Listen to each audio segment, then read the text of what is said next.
Hey guys, I'm Randy Younger, and this is another episode of Under the Radar, where we talk all things film. And I have with me tonight a very special guest. We have filmmaker, actress, and acting coach, Miss Michelle Danner. Hey, Michelle, how's it going? Hey, how are you? Pretty good. I'm good. Thank you for taking the time today. Thank you for having me. I saw The Runner, I saw Miranda's Victim, and they're both great films. And I just want to comment, you really like to make your characters suffer. But in a good way, actually. It's very powerful, very profound performances in both films. With Miranda's Victim, what made you want to shed a light on such a harrowing story? Well, the project was offered to me. Hmm. Um, it came to me on a Sunday night, and I remember normally I just don't answer emails on Sunday night, but I immediately looked at this. I said, "Oh my God, this is great. This is a great story." And what? It had never been told. The Right. Miranda story was never told. So I was immediately intrigued, fascinated, did more research, um, called back, set up meetings, flew to meet people, was passionate, had lots of vision for what it could be. And yeah, the rest is history. It came together fairly quickly. I had also a vision about the kind of cast that I wanted Right. to play these parts. Mhm. And a lot of the time, I got my first choice. Sometimes I didn't because actors were not available. But it worked out. We had a phenomenal shooting. Right. We shot in New Jersey. We shot the movie on film as opposed to HD. We had Mhm. these fantastic locations like a police station of the 60s, a courtroom, a courthouse of the 60s, which actually got torn down right after we finished shooting. Oh, wow. Um, Huh. and yeah, it just, sometimes in life it's so interesting when you look back at your life on projects or the things that fall into place easily. And there's always a meant to be Mhm. feel about it. This is just meant to be. And then some things that are just heavy lifting that you have to struggle. Right. But although this was a lot of work, I wouldn't call it a heavy lifting and I would not call it a struggle. Just of course a lot of intense, passionate work. And it definitely shows. You definitely have a great touch when it comes to directing. All of the elements are in place in this film. It was just a really, even the subject matter wasn't pleasant, but the film itself was pleasant. It was just a nice, easy watch, and I want to commend Right. you on that. Thank you. Well, I was just very geared into telling a story about having courage to Hmm. stand up for justice. So that was my focus. Okay. And I know, like for instance, that big scene that we had, that rough scene of the rape in the movie. Um, people walked away from the set. Everybody was upset. And I mean, I understood why they were upset.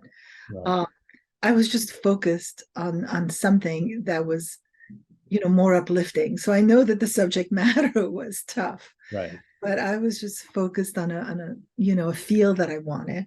Um, and that particular scene, that was the last day of our shoot, and we Hmm. were very close to the beach, Right. and we finished shooting at 5:30 in the morning, and the sun started to turn colors, and it was very apocalyptic. We were all like there Hmm. after it's a wrap, crying and hugging, and we. It's so interesting what happens when you make a movie. There's a Right. certain group of people that come together for a certain period of time, Hmm. and you share something that is very intense, Right. spiritual, meaningful. And it's a bond that is created. Sometimes you continue the bond for years on end. And sometimes, it's the end of that moment with those people. But Now, I would have done the rape scene in the beginning just to get it out of the way, personally. But it you know, didn't work out that way. yeah. We were bound to schedules, to locations.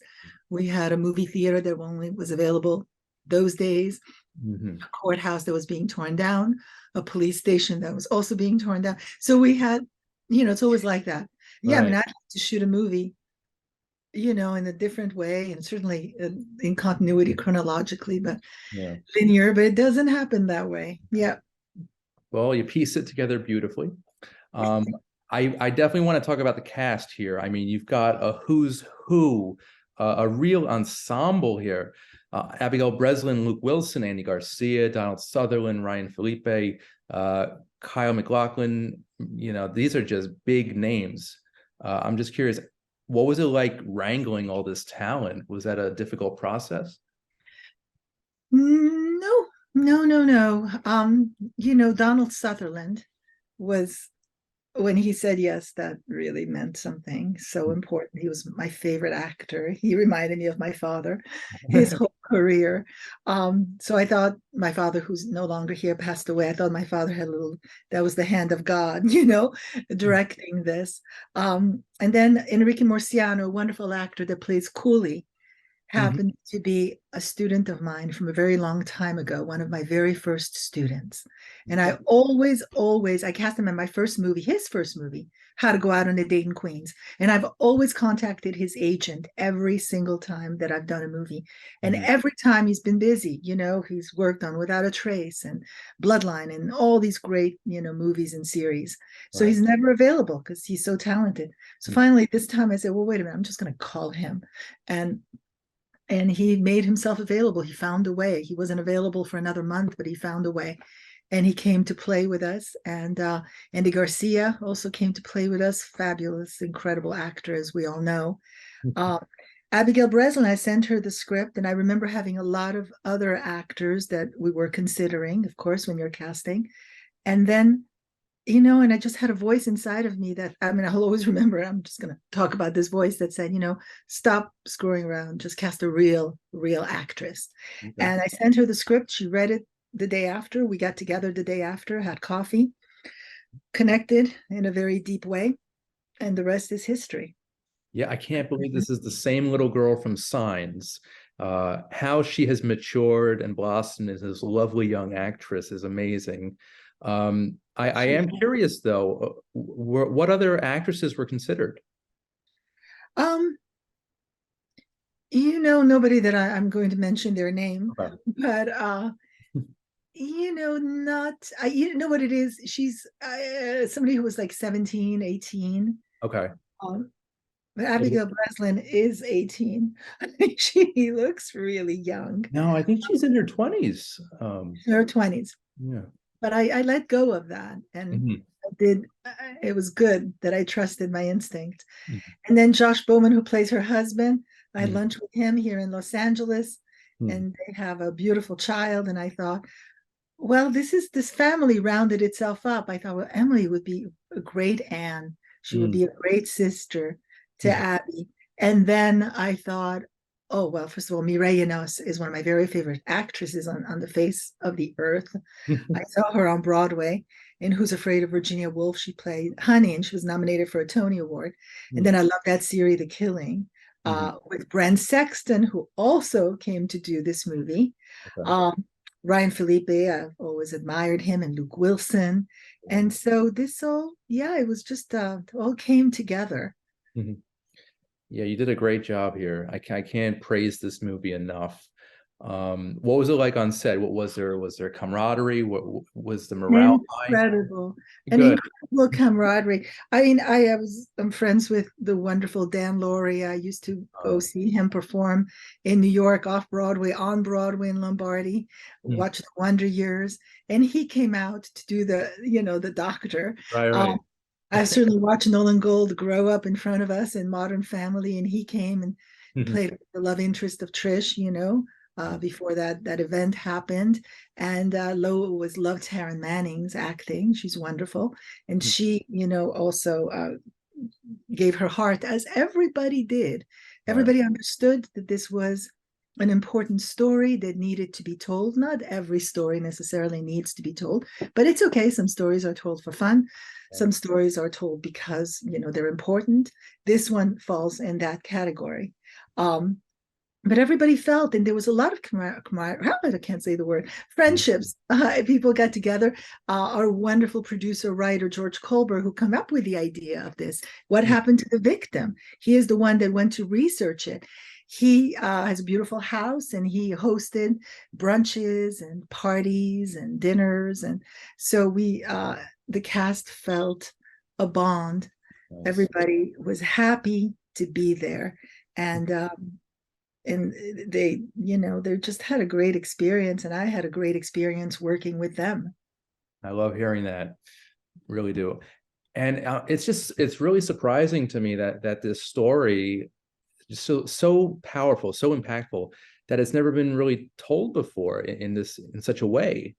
So, it's really great that you're shining a light on this really important historical event. Yes, I mean, in my last movie, The Runner, I did have a scene where it says you have the right to remain silent. Anything that you say will be used against you. I mean, I never questioned it. I never questioned it. Never. So Right, interesting to think the things that you don't question in life. right. Until they offered me this movie, and I was like, oh yeah, the Miranda rights. How did that come about? And there you go. The rest is history. Yeah. So what are you ultimately, what would you like audiences to take away from this film? You know that it's so important, even though it can be difficult and scary, Yeah. to keep finding the courage to Mm, speak the truth, to speak out, to seek justice for you or for someone else. So mm, this is a movie about personal justice, about justice in the judicial system, mhm, which sometimes prevails and sometimes doesn't. Civil rights, liberties, and karmic justice. You mhm, know that there is something that is interesting. Even if somebody doesn't get their due somewhere, mm. if somebody gets convicted, for instance, and they don't end up doing all the years that they're supposed to do because the crime was so bad, Right. that life, has a way sometimes. Mm. What is it that they say? Karma is, if I can swear on your Right. Okay. podcast, karma's a bitch. Right. So, That should be the tagline.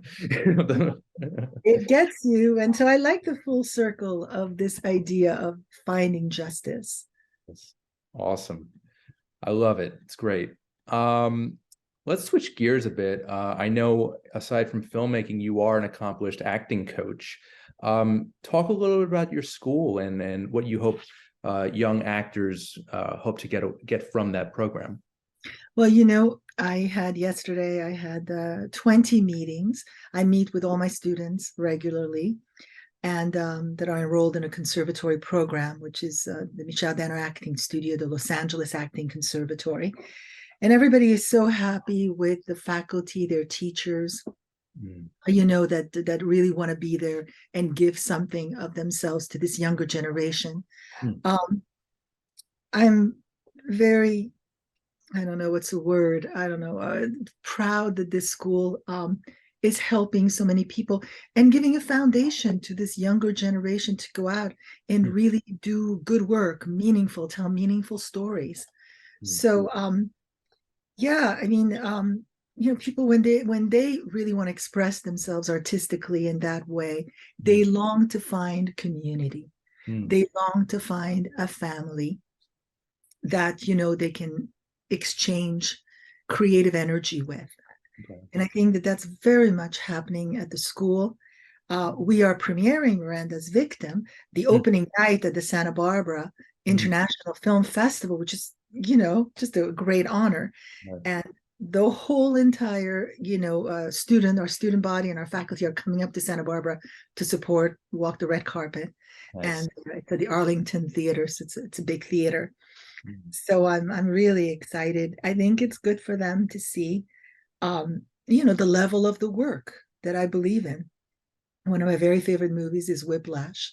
I have oh, shown it to my children a that's few years ago when it came out, and we have had the conversation about the pursuit of mm, excellence.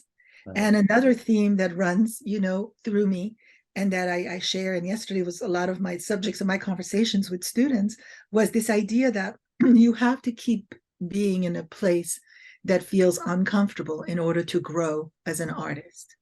That's the only way. Right. And I can very clearly tell you that today has been an uncomfortable day Oh because no. we're trying to get the last visual effects and the Okay. last song in the movie and the Hopefully this color. hopefully this interview is not part of that uncomfortable. No, this is like a moment I can just breathe and be myself. Yeah, And okay. tell you what I believe in. And so it's Yeah. okay. I have to keep reminding myself. Didn't you just say yesterday that it's good to be uncomfortable? Well, there you have it. You're very uncomfortable.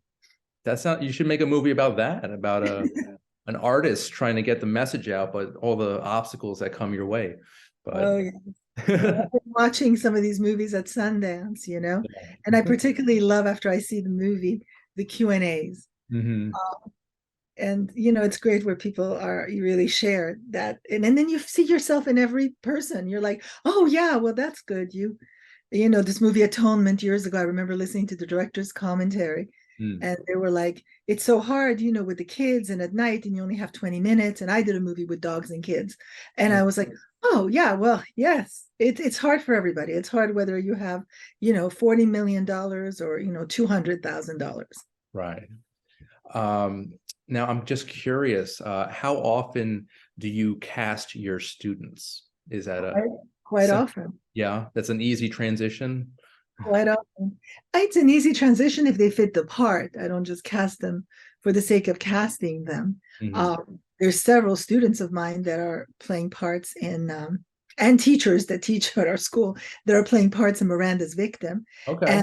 and also in The Runner. Mm. For instance, the lead actor, Edouard Philippona, Mm. was a student in a program.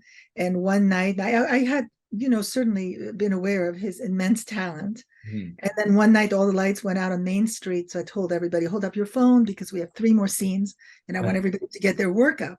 Mm. And so everybody's holding their lights in their phone. And he does this scene, Edouard does this scene. And I was like, whoa. And I was developing this movie called The Runner.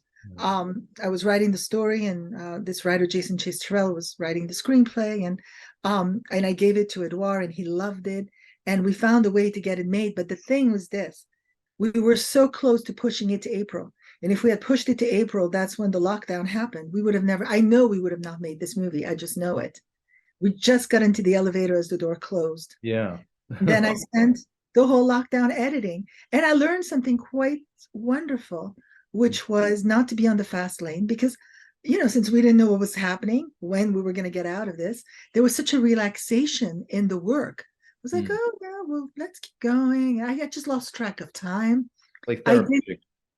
Yeah, I didn't feel like, today you got to get through this scene. You're going to do, no, it's like, it's all good. And that's, I think the work paid off there because I was in that place of not that frenetic thing. Mhm.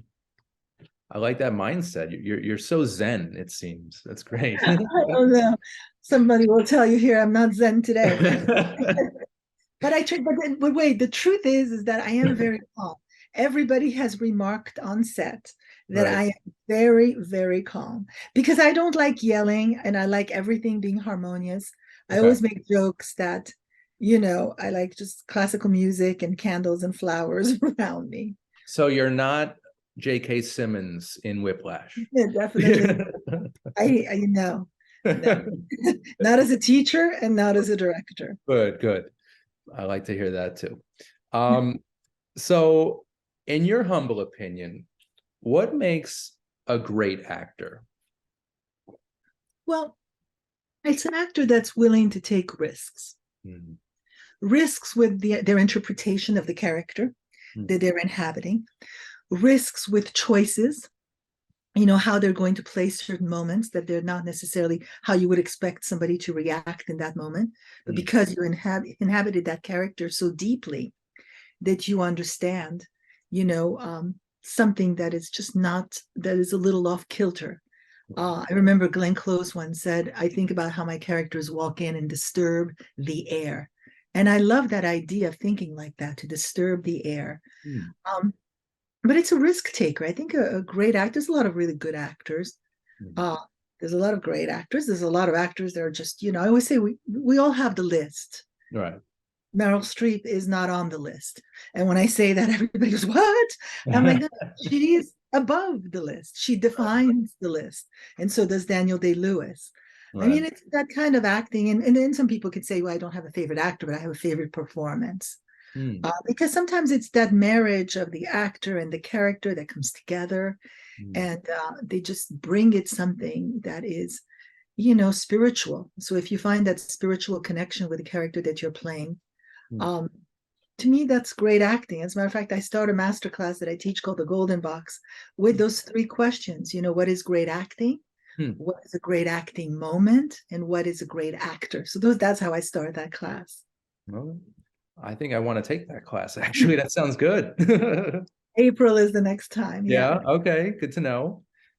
Um, so I also wanted to talk, aside from your acting school, you are also involved with the Creative Center for the Arts, and I believe you are involved with that with Larry Moss.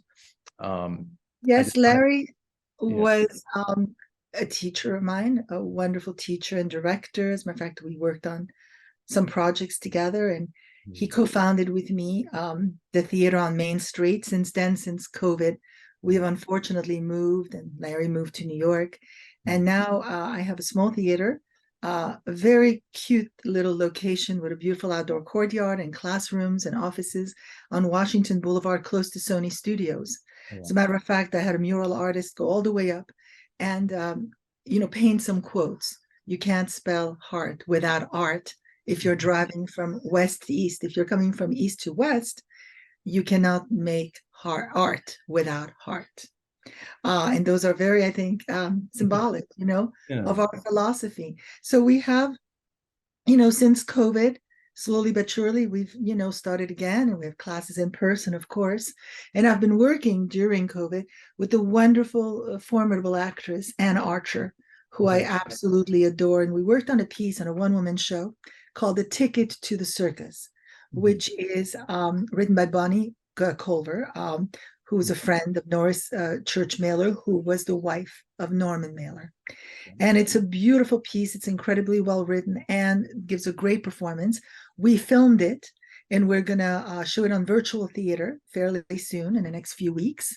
And then we're going to do live presentations of it. And Anne is absolutely phenomenal in this one-woman show. Great. That sounds exciting. I remember Ann Archer from Patriot Games, early 90s. Or Fatal Attraction, where she was Yeah. nominated for an Oh, Oscar and a Golden Globe. Yes. yeah, there you go. I think that's a better performance. Fine actress too. So okay, we have a few minutes left. I just want to see how can people see The Runner, and how can people see Miranda's Victim? The Runner is, I believe, everywhere. It was distributed by Saban Films. It also went into the movie theaters. Okay. So that they can see it, you just on Apple, on Amazon, everywhere, all Good. the different platforms. It was on demand for a long time. Miranda's Victim is, working to finalize with a distributor. Okay. And so I think it'll probably come out in the fall, I think. We're going to do the festival circuit, a few more festivals, and then it'll come out in the fall. Very exciting. And the film is great. I can't praise it enough. Mm. I just put together my list of my favorite film, top 10 for 2022. And I think Miranda's Victim might be on for 2023. So it's really a quality film. So yeah. Are there any other projects or anything you want to plug at this time? Yeah, I mean, I have several projects. Oh my God. I have um, a wonderful comedy, romantic comedy called Starstruck, a wonderful comedy called The Italians, and another dramedy called based on a book called The Uninvited by Craig Schmel. Okay. I've been offered a few other things. So, it's the same thing when you're working in movies, you never know, how it's all going to land, you have to find a cast. But I'm definitely at work seeing what the next move is. I didn't quite yet give birth to Miranda's Victim because, like I said, we're still doing color tomorrow and visual effects. So we're almost there. And then I think that the birthing will come February 8th in Santa Barbara. Okay. Yeah. Well, from the screening link I saw, it looked beautiful. So FYI, it looks great. Thank you very much. Yeah. So Michelle, I want to thank you for your time tonight. This was awesome. It was great meeting you. Great to talk about your work, and keep going. You're on a hot streak. It's great. Thank you very much. Have a wonderful evening. Thank you. You too. All right, guys. I'm Randy Unger. This has been Under the Radar. We'll see you next time.